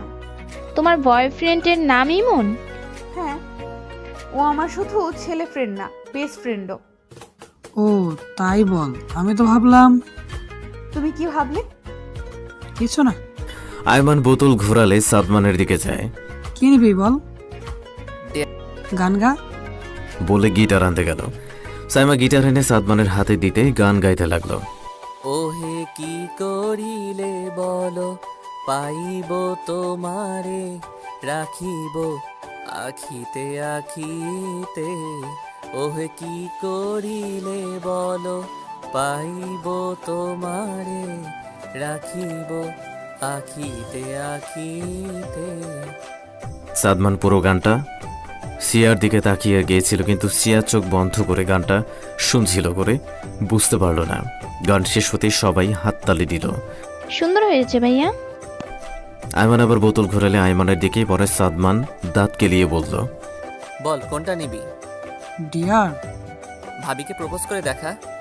নীরার চোখ বড় বড় হয়ে গেল। আয়মান দাঁড়িয়ে নীরার হাত ধরে দাঁড় করিয়ে হাঁটু গেড়ে বসে বলল, কাউকে কখনো সেভাবে ভালোবাসি বলে ভালোবাসা প্রকাশ করা যায় না। ভালোবাসা বুঝে নিতে হয়, অনুভব করতে হয়। তবু বলবো ভালোবাসি তোমাকে, শেষ নিঃশ্বাস পর্যন্ত তোমাকে পাশে রাখতে চাই আজীবন। থাকবে কি আমার সাথে মৃত্যুর আগ পর্যন্ত? নীরার খুশিতে চোখে জল এসে গেল। পারিবারিকভাবে বিয়েটা হয় ওদের, কিন্তু এই 3 মাসে আয়মান নীরার সাথে বন্ধুর মতো মিশেছে। ভালোবাসি কথাটা কখনো বলেনি, কিন্তু নীরা অপেক্ষা থাকতো ভালোবাসি কথা শোনার জন্য। আজও যে অপেক্ষার অবসান ঘটবে তাও ভাবতেই পারেনি। নীরার চোখে পানি দেখে আয়মান নীরার হাতের উল্টো পিঠে ঠোঁট ছোঁয়ালো। নীরা লজ্জা পেয়ে হাত ছাড়িয়ে দৌড়ে নিচে চলে গেল। ওরাও আয়মানকে পচিয়ে নিচে চলে আসলো। রাতের খাবার খেয়ে সিয়া ফোন টিপছিল, তখন ওর মা আসলো, কিন্তু মায়ের কথা শুনে কি রিয়াকশন দিবে সেটাই ভুলে গেছে। বিয়ে মানে তুমি কি সব বলছো? এমনটা তো কথা ছিল না। হ্যাঁ, এমনটা কথা ছিল, কিন্তু দেখ তোদের তো বিয়েটা হয়ে গেছে। এবার শুধু অনুষ্ঠান করে সবাইকে জানিয়ে বিয়ে হবে। আম্মু তো তোর পড়াশোনার কোনো ক্ষতি হবে না, এটা নিয়ে তুই টেনশন করিস না। সিয়া কিছু বলবে তার আগেই সাদিয়ার ডাক পড়ল। সাদিয়া আসছে বলে সিয়ার মাথায় হাত বুলিয়ে বলল, মন খারাপ করিস না মা, তোকে তো বিয়ে দিতেই হতো। তুই ভেবে দেখ কি করবি, তোর আব্বু কিন্তু কথা দিয়ে ফেলেছে। সাদিয়া আর দাঁড়ালো না, চলে গেল। সিয়া দরজা লাগিয়ে ভাবতে লাগলো কি করবে, ও কিছুই তো করার নাই। যদি সত্যিটা মিথ্যা হতো খুব কি ক্ষতি হতো। সাদমান তো ওকে মানেই না, কুৎসিত বলে সহ্য করতে পারে না। সেখানে আবার সবাইকে জানিয়ে বিয়ে, ভাবতেই হাস্যকর লাগছে সিয়ার কাছে। কিন্তু এটা তো সত্যি, ওদের বিয়ে হয়ে গেছে, কিন্তু সেই বিয়ে আজকের নয়, প্রায় 5 বছর আগে। সেদিন দুজনের অমতেই বিয়েটা হয়েছিল। সিয়া জানালা দিয়ে আকাশের চাঁদের দিকে তাকিয়ে বলল, এমন কেন করে দাদু? এমনটা করার কি খুব দরকার ছিল? এমনটা না করলেও পারতা। উনি এই বিয়ের কথা শুনলে আবার রেগে যাবে। নিশ্চিত আমার সাথে বাজে বিহেভ করবে, দেখো। ফ্ল্যাশব্যাক। সিয়া তখন ক্লাস 8-এ পড়তো, সাদমান অনার্স ফাইনাল ইয়ারের পরে। তখন পরিবারের সবাই একসাথে খুলনার বাড়িতেই থাকতো। সিয়া ওর দাদাই আর দাদুর প্রিয় ছিল। সিয়াও ওদেরকে খুব ভালোবাসতো। সিয়ার দাদাই মারা যাওয়ার কিছুদিন পর সিয়ার দাদুও বিছানায় শয্যা হয়ে যায়। সিয়ার দাদু যখন বিয়ে হয়ে এই বাড়িতে আসে তখন নাকি তার গায়ের রঙের জন্য অনেক কথা শুনে হয়েছিল, অনেক অপমানিত হতে হয়েছে, কিন্তু তিনি ওসবে কান দেননি। সিয়ার দাদাই এর ভালোবাসা দিয়ে সব জয় করে নিয়েছে। সিয়ার সকল ভাই বোনদের মধ্যে ওর গায়ের রং চাপা হওয়ায় সিয়ার দাদুর চিন্তা হতো তার মতো যদি সিয়াও কষ্ট পায়। তাই তিনি মনে মনে ঠিক করে রেখেছিলেন আয়মানের সাথে সিয়ার বিয়ে দিবে, কিন্তু এটা কাউকে কখনো বলেনি। সিয়ার দাদুর যখন শরীর খারাপের দিকে যাচ্ছে তখন উনি বুঝতে পারলেন উনি আর কিছুদিনের অতিথি মাত্র। সেদিন উনি ছেলেদের ডেকে আয়মান আর সিয়ার বিয়ের কথা বললে কেউই দ্বিধা করে না। মৃত্যু পথযাত্রীরা কথা ফেলতে পারে না, কিন্তু আয়মান সেদিন বন্ধুদের সাথে ট্যুরে ছিল। বাসায় না থাকায় সাদমানের সাথে বিয়ে ঠিক করে সেদিনই ওদের বিয়ে দিয়ে দেয়। সিয়ার দাদুর দিন দিন শরীর খারাপ হতে লাগলো। বাসার সবার একটা শোক কাটিয়ে উঠতে না উঠতেই আর একটা শোক, সিয়ার দাদু সবাইকে ছেড়ে চলে যায় সেদিন। তাকে দেখে সেদিন মনে হচ্ছিল তিনি হাসছেন, তার ইচ্ছে পূরণ হয়েছে। সাদমানের বিয়েতে যে অমত থাকার সত্ত্বেও দাদুর মন রাখতে সেদিন সিয়ার সাথে বিয়ে করতে হয়েছিল। বিয়ের আগে সিয়ার সাথে বাজে ব্যবহার করতো না, কিন্তু বিয়ের তারপর থেকে সিয়ার সাথে বাজে বিহেভ করতে থাকে, কিন্তু সেটা সবার আড়ালে। সিয়ার পরীক্ষা দেওয়া হয়ে গেলে ওরা ঢাকায় চলে আসে আর বলা হয় সিয়ার পড়ালেখা শেষ হলে ওদের বিয়ের অনুষ্ঠান করা হবে।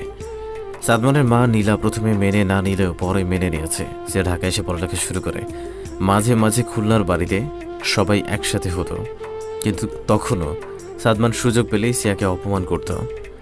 সিয়াও বুঝতে পেরেছিল সাদমানকে সহ্য করতে পারে না। সিয়াও যথাসম্ভব সাদমানের থেকে দূরত্ব বজায় রেখে চলত যাতে কোনোভাবেই ওকে অপমান করতে না পারে, কিন্তু শেষ রক্ষা হয় না। কোনো না কোনোভাবে সাদমান সিয়াকে অপমান করত। বর্তমান সিয়া এসব ভাবতে ভাবতে বিছানায় এসে ঘুমিয়ে পড়েছিল। সকালে 7:45-এ ঘুম ভাঙল সিয়ার। উঠে ফ্রেশ হয়ে নিচে গিয়ে দেখলো রান্না করছে ওর আম্মু। ফুপি, চাচিরা, নীরা গালে হাত দিয়ে চেয়ারে বসে আছে আর কাজ দেখছে। সিয়াও মুচকি হেসে নীরার পাশে চেয়ার টেনে বসে পড়ল। কি করছো তোমরা? ভাবিকে কাজ করতে নিচ্ছ কেন? বেচারি দেখো তো কত কষ্ট পাচ্ছে। পাক কষ্ট। এইটুকু মেয়ে এসেছে, কাজ করছে, এই বয়সটা পড়ালেখা করবে, এত পাকনামি ভালো না। আহারে বাচ্চা মেয়ে, যাও পড়তে বসো। নীরা মুখ ফুলিয়ে বলল। মজা করছো আমার সাথে? সিয়া মাথা দুদিকে নাড়িয়ে বলল। এমা না না, তা কখন করলাম? আমার ঘাড়ে কটা মাথা বলো? আম্মু, আমার যখন এইটুকু বয়স, তাহলে বউ করে আনছো কেন? একটু বুড়ি হলে আনতে পারতা। হ্যাঁ, তাই করতে হবে ভাবছি। এমন বলতে পারলা? না বলতে পারার কি আছে? নীরা আর কিছু না বলে দুপদাপ করে চলে গেল। ওরা হুঁ হাঁ করে হেসে উঠল। নাস্তা রেডি করে সবাই নাস্তা করতে নাস্তা টেবিলে আসলো, রুমা আর সাদমান বাদে। রুমা কই? ওকে তো ডেকে আসলাম। আজকাল মেয়েটা যে কি হয়েছে, ঠিক মতো খায় না, কেমন চুপচাপ হয়ে গেছে। সিয়া, যা তো ডেকে আনতো। আচ্ছা ফুপি। সাদমানকেও ডাকিস। সিয়া না চাওয়ার সত্ত্বেও বলল। আচ্ছা। সিয়া উপরে গিয়ে রুমাকে কয়েকবার ডাকলো, কিন্তু কোনো রেসপন্স পেল না। ওয়াশরুমে ভেবে সাদমানকে ডাকতে গেল। রুমার রুমের কয়েক রুম পরেই সাদমানের রুম। সিয়া সাদমানের রুমের সামনে দাঁড়িয়ে আছে, কেমন ভয় লাগছে ওর। সাহস সঞ্চয় করে দরজায় দুবার নক করে বলল। ভাইয়া খেতে ডাকছে। দরজার অপর পাশ থেকে উত্তর এলো। তুই যা, আমি আসছি। সিয়া আর কথা না বাড়িয়ে হাঁটা দিল। রুমার রুম ক্রস করার সময় ভাবল রুমাকে আরো কয়েকবার ডাক দেয়। যেই ভাবার সেই কাজ, সিয়া আরো কয়েকবার ডাকলো, কিন্তু রুমা দরজা খুলল না। রুম থেকে সারা শব্দও আসছে। সিয়া কান পাতল, দরজায় না, তাও কোনো সারা শব্দ পাচ্ছে না। সিয়া দরজার ছিদ্র দিয়ে এক চোখ মেরে দেখার চেষ্টা করল। কিছুক্ষণ পর সাদমান সিয়ার হাত টান দিল। এভাবে রুমে উকি মারছিস কেন? সিয়ার চোখ মুখ কেমন হয়ে গেছে। সাদমানের হাত ছাড়িয়ে আবার আগের মতো করে চোখ দিল দরজায়। সাদমান সিয়ার এমন কাজে ভ্রু কুচকে এলো। আর কিছু না, সিয়ার কাজ দেখতে লাগলো। ভাইয়া, ও এমন করছিস কেন? ভাইয়া, রুমা হাত কেটে রক্ত বের হচ্ছে। হোয়াট? রুমা হসপিটালের বেডে শুয়ে চোখের পানি ফেলছে, আর বাসার সবাই রুমার কথা শুনে অবাক হয়ে রুমার দিকে তাকিয়ে আছে। কেউ বিশ্বাস করতে পারছে না রুমা এমন কাজ করতে পারে। রুমা কাঁদতে কাঁদতে বলল। বিশ্বাস করো, আমি কখনো ভাবতেই পারিনি ও আমাকে ঠকাতে পারে। আমি ওকে বিশ্বাস করে ওর ভালোবাসায় অন্ধ হয়ে গেছিলাম। আমি তোকে জন্ম দেওয়াটাই আমার ভুল হয়েছে। আমি ভাবতে পারি নাই তুই এমনটা করবি। আগে জানলে বিষ দিয়ে মেরে ফেলতাম। নষ্ট মেয়ে, তুই এখনো বেঁচে আছিস কেন? মরতে পারিস না? রুমা চুপচাপ চোখের পানি ফেলছে। কেউ কিচ্ছু বলছে না। কি বা বলবে? একজন অবিবাহিত মেয়ে, বিয়ের আগে প্রেগনেন্ট। বাইরের কেউ জানলে ছিছি পড়ে যাবে। এতদিনে মান সম্মান একদিনে শেষ হয়ে যাবে। মেয়ের মুখে এমন কথা শুনে সিয়ার ফুপা বুক চেপে ধরল। ওনার হার্টের সমস্যা। সুমা বাবা বলে সিয়ার ফুপাকে ধরল। সবাই সিয়ার ফুপাকে নিয়ে ব্যস্ত হয়ে গেল। রমা বেড থেকে ওঠার চেষ্টা করলো, কিন্তু ব্যাগ হলো। রুমার শরীর দুর্বল হওয়ায় তাই বেডে শুয়ে আব্বু আম্মু করছে আর কান্না করছে। সাদমান গিয়ে ডক্টরকে ডেকে আনলো। ডক্টর দেখে বলল, এনার্কে একটু সাবধানে রাখবেন আর টেনশন ফ্রি রাখার চেষ্টা করবেন। উনি প্রচুর টেনশন করে বলে এমনটা হয়েছে, আর ওনার রেস্টের প্রয়োজন। বাসায় নিয়ে যান, আর কিছু মেডিসিন দিচ্ছি, এগুলো ঠিক মতো দিবেন। ওকে ডক্টর, আমাকে দিন। ডক্টর মেডিসিনের প্রেসক্রিপশন দিয়ে চলে গেল। ওকে এখানে রাখা ঠিক হবে না, ওকে নিয়ে বাসায় চলো সবাই। হ্যাঁ, কিন্তু রুমার এখানে তো একজনকে থাকতে হবে। আমি থাকছি বড় আম্মু, তোমরা যাও। না, কারোর সাথে ও থাকার দরকার নাই। ও মরুক একা। মান সম্মান তো কিছুই রাখলো না। কিন্তু তোরা দুইটা মেয়ে কি ভাবে? আম্মু, আমি আছি ওদের সাথে, টেনশন করো না। আচ্ছা, তাহলে সাবধানে থাকিস তোরা। কোনো সমস্যা হলে ফোন দিস। আচ্ছা। ওরা সবাই বাসার দিকে রওনা দিল। সাদমান ওদের নিচ পর্যন্ত দিয়ে কেবিনে এসে সোফায় বসলো, চোখ বন্ধ করে। রুমার কেবিনে এখন মাত্র ওরা তিনজন। রুমা এখনো কাঁদছে, চোখের পানি বাঁধ মানছে না। মানুষকে এতটা বিশ্বাস করা উচিত নয় যতটা সে যোগ্য নয়। তোমার সামনে যে মানুষটা আছে সে মুখোশে আবৃত হতে পারে। মুখোশ পরা মানুষগুলোকে বেশি ন্যাকা টাইপ হয়, তারা সহজে রাগেও না ঠান্ডা মাথায় কাজ করে। যেই কার্য সিদ্ধি হয়ে যায় অমনি নিজের আসল রূপে ফিরে আসে। যে তোমার রূপের মোহে পড়বে, আকৃষ্ট হবে তোমার শরীরের, সে কখনোই তোমাকে নয় বরং তোমার সৌন্দর্যকে ভালোবাসবে, তোমাকে কাছে পেতে চাইবে, অপবিত্রভাবে ছুবে। আর যে সত্যিকারের ভালোবাসবে সে কখনোই তোমাকে অপবিত্রভাবে ছোবার বাহানা খুঁজবে না, তোমাকে পবিত্রভাবে পেতে চাইবে, আজীবন আগলে রাখবে। সিয়া রুমার মাথায় হাত বুলিয়ে দিতে লাগলো। রুমা অশ্রুসিক্ত নয়নে তাকালো সিয়ার দিকে। সিয়া সেটা দেখে বলল, ঘুমিয়ে পড়, এত কাঁদিস না, অসুস্থ হয়ে যাবি। আরও দেখবি সব ঠিক হয়ে যাবে। কিছু খাবি? আপু, তুমি আমাকে বিশ্বাস করো, ও আমাকে বলেছিল কখনো ছেড়ে যাবে না, আমাকে বিয়ে করবে। আমি ওকে বিশ্বাস করেছিলাম, কিন্তু কিন্তু ও আমাকে ঠকালো, ও ঠকিয়েছে আমাকে। ও আমার সাথে কেন এমনটা করলো? আমি তো ওকে ভালোবেসে বিশ্বাস করেছিলাম, কেন করলো এমনটা? কেন কেন? আরে কাঁদছিস কেন? সব ঠিক হয়ে যাবে, দেখিস। না আপু, ও কিছু ঠিক হবে না। ও বলেছে এ বাচ্চা মানে না, আমি নাকি অন্য ছেলের সাথে। রুমা হু হু করে কেঁদে উঠল। আচ্ছা কান্না থামা, আর ওই ছেলের নাম্বার আর বাসার ঠিকানা দে, কথা বলে দেখি। না আপু, ওরা রাজনীতি করে। ওর মার সাথে আমি কথা বলেছি, উনি অবিশ্বাস অপমান করে বাসা থেকে বের করে দিয়েছে আমাকে। ওর সাথে কথা বলতে যেও না, কোনো লাভ হবে না, উল্টো তোমাকে অপমান করবে, বাজে কথা বলবে। সাদমান ওদের কথা শুনছিল। রুমার কথায় রেগে বলল, এসব করার আগে মনে ছিল না যে বাপ মা তোকে এত কষ্ট করে মানুষ করলো, তার প্রতিদান এই দিলি? একটু বিবেকে বাঁধলো না তোর? ভাইয়া বিশ্বাস করো, আমি তোর কাছ থেকে কিছু শুনতে চাই না। সিয়া ভয়ে ভয়ে বলল, ভাইয়া আপনি ওর জন্য স্যুপ নিয়ে আসেন, নিজেও খেয়ে আসেন, অনেক রাত হয়েছে। সাদমান সিয়ার দিকে রাগী চোখে তাকিয়ে কিছু না বলে বেরিয়ে গেল। চিন্তা করিস না, দেখবি সব ঠিক হয়ে যাবে। বাসায় সবারই রাগ অভিমান হয়েছে, ঠিক হয়ে যাবে। কোনো বাবা মা তার মেয়ের এমন অবস্থা সহ্য করতে পারে না, ফুপা ফুপি পারে নাই, সব ঠিক হয়ে যাবে, দেখবি। কিছুক্ষণ পর সাদমান স্যুপ আর খাবার নিয়ে আসলো। সেগুলো রেখে আবার বাইরে চলে গেল। সিয়া রুমাকে খাবার খাইয়ে দিয়ে মেডিসিন দিল। তার মধ্যে সাদমান এসে সোফায় বসে বাসার সবাই ঠিক মতো পৌঁছেছে কিনা ফোন করে শুনে নিল। ভাইয়া আপনি খাইছেন? সাদমান এক পলক সিয়ার দিকে তাকিয়ে আবার ফোনের দিকে মনোযোগ দিয়ে বলল, সেটা জেনে তোর কি কাজ? না মানে এমনি শুনছিলাম। সিয়ার কিছু না বলে রুমার বেডের পাশে চেয়ার টেনে বসল। রুমার ইতিমধ্যে ঘুম চলে আসছে। সাদমানের দিকে তাকিয়ে দাঁত চেপে বলল, তোর জন্য খাবারগুলো আনছি, রেখে দেওয়ার জন্য আনি নাই। আসলে হসপিটালে খেতে পারি না, বমি আসে। আর আপনাকে তো আমার জন্য খাবার আনতে বলি নাই, আনলেন কেন ফালতু? ফাইজলামি করিস? সত্যি বলছি, রিয়ার ওখানে যখন ছিলাম 4 বার বমি করছিলাম। বিশ্বাস না হলে আম্মুর কাছে শুনে দেখেন। সারাদিন খাস নাই, অসুস্থ হয়ে যাবি তো। কিছু হবে না, আমার অভ্যাস আছে। সাদমান ফুস করে একটা শ্বাস নিল। সেদিনের পর কেটে গেছে আরও বেশ কয়েকটি দিন। ওরা সবাই মিলে খুলনায় ওদের আগের বাড়িতে চলে এসেছে। রুমা নিজেকে ঘরবন্দি করে ফেলেছে, খুব একটা রুম থেকে বের হয় না। বাসার কারোরই মনের অবস্থা ভালো না। রুমার বফ রোহিত তার এবং তার পরিবারকে অনেক রিকোয়েস্ট করার পরও তারা রুমাকে মেনে নেয়নি, উল্টো অপমান করে তাড়িয়ে দিয়েছে। পুলিশের কাছে গিয়েও লাভ হয়নি, তারা এসব বড়লোকদের পক্ষে টাকা খেয়ে বসে আছে। তাছাড়া তারা অনেক অপমান করে বেরিয়ে যেতে বাধ্য হয়েছে। এখন ওদের হাতে কিছুই নেই, ওদের সাধ্যের মধ্যে যা ছিল তার চেয়ে বেশি করছে। যে যা কর্মফল ভোগ করবে, সেটা ভালো হোক বা খারাপ হোক। রিভেঞ্জ অফ ন্যাচার বললে তো একটা কথা আছে নাকি। ড্রয়িং রুমের বড়রা সবাই বসে চা খাচ্ছে, সাথে ছোটরা আছে। তুমি কি যেন বলবে আমাদেরকে? হ্যাঁ আঙ্কেল, আসলে হ্যাঁ বলো, কি বলবা বাবা? আসলে আঙ্কেল, আমি রুমাকে বিয়ে করতে চাই।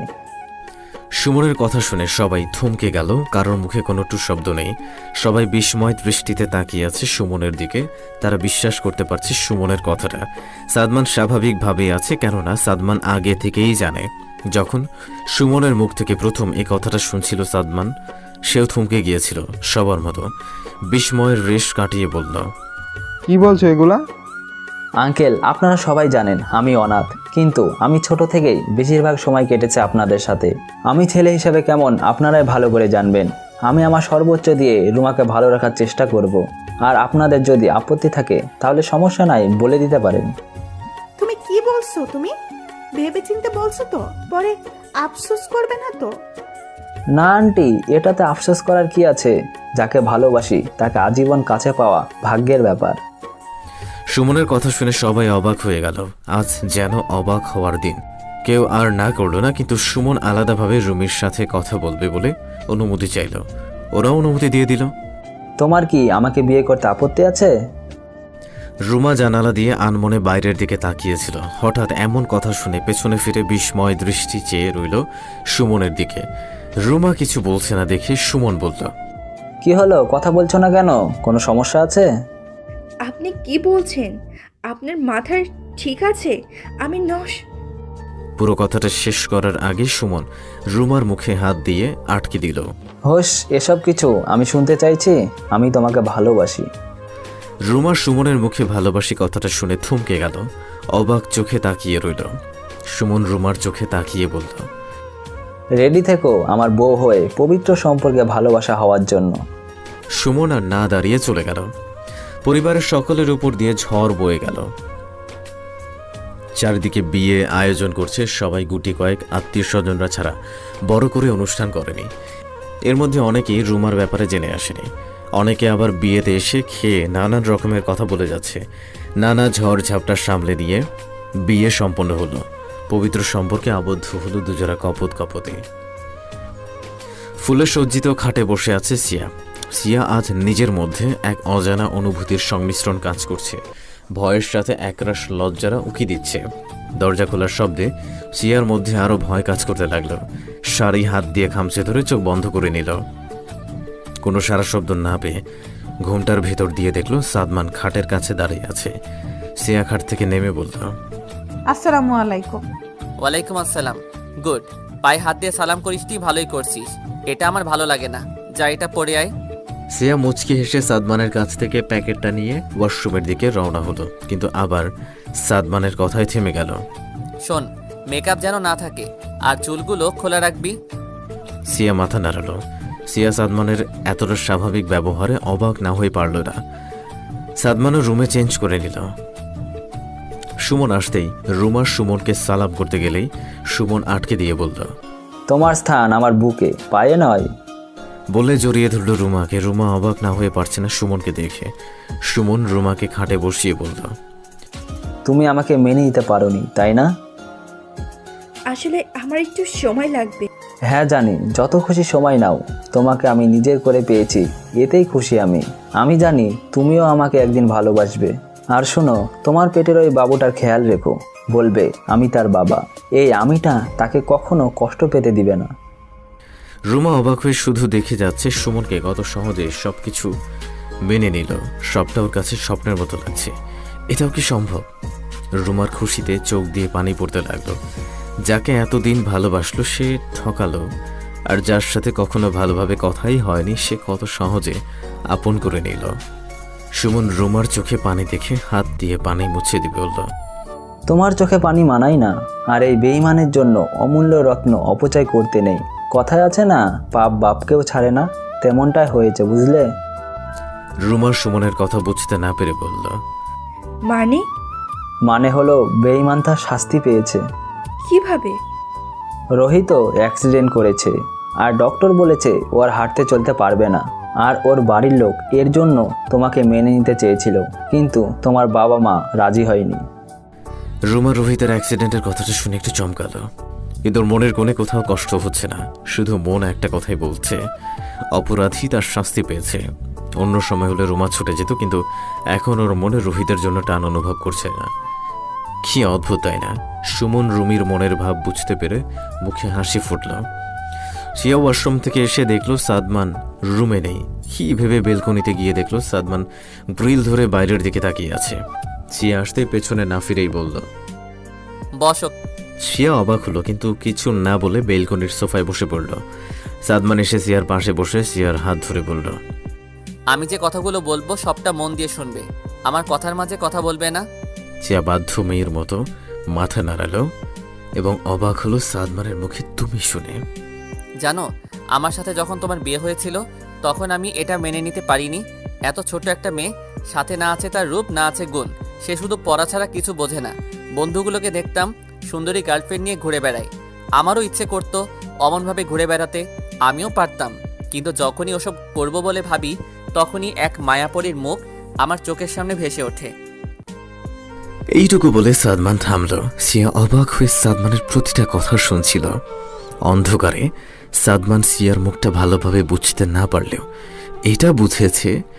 সিয়া অবাক হয়ে শুনছে। জানো মায়াপরীটা কে? সে আর কেউ নয়, তুমি। সিয়া থমকে গেল। শ্বাস নিতে ভয় লাগছে। হঠাৎ বুকে ধুকপুক করতে লাগলো ওর। জানো এই মায়াপরীটার মায়ায় যে কবে বন্দি হয়ে গেলাম টেরই পাইনি। একেবারে মায়াবন্দি করে ফেললে তুমি আমাকে। জানো সেদিন আমি নিজের ভালোবাসাটা বুঝতে পারলাম যেদিন তোমাকে কলেজে দিয়ে একটা ফ্রেন্ডের বাসায় গিয়েছিলাম। ওই ফ্রেন্ডটা ভালোবেসে সুন্দরী মেয়েকে বিয়ে করছিল, কিন্তু শুধু টাকার লোভে। জানো মেয়েটা ছেড়ে চলে যাওয়ায় ও কেঁদে বলছিল, কখনো রূপের জালে পড়িস না, মন দিয়ে ভালোবাসতে হয়, ভালো মন দেখে ভালোবাসবি। রূপ নাই, সেদিনও তোমার মুখটাই ভেসে উঠেছিল। জানো মায়াপরী, তোমার সাথে আমি নিজ অজান্তে খারাপ ব্যবহার করে ফেলছি। তুমি কি আমাকে ক্ষমা করবে? আমি সেদিন ওভাবে বলতে চাইনি, কিন্তু অন্য ছেলে তোমার দিকে তাকিয়ে থাকায় রাগ হয়েছিল খুব, তাই তো ওভাবে বলে ফেলেছি। জানো পরে তোমাকে ওভাবে বলায় নিজেরই খুব কষ্ট হচ্ছিল। জানো মায়াপরী, আমি তোমাকে খুব ভালোবেসে ফেলছি। তোমার মায়ায় আটকা পড়ে মায়াবন্দী হয়ে গেছি। এই মায়া কাটানোর কোনো উপায় নাই তুমি ছাড়া। হবে কি আমার মনের মায়াবন্দী রানী? সাদমান অন্ধকারে নিজের হাতের উপরে জল অনুভব করল। বুঝতে বাকি রইল না সিয়া কাঁদছে। সাদমান সিয়াকে বাহু ডোরে আগলে নিল। জানেন আমার খুব কষ্ট হতো। জানি তো, সরি, মাফ করা যায় না আমাকে। আর কখনো কষ্ট দিয়ে কাঁদাবো না, নতুন করে সব শুরু করব। সত্যি তো। আমার মায়াবন্দিনী।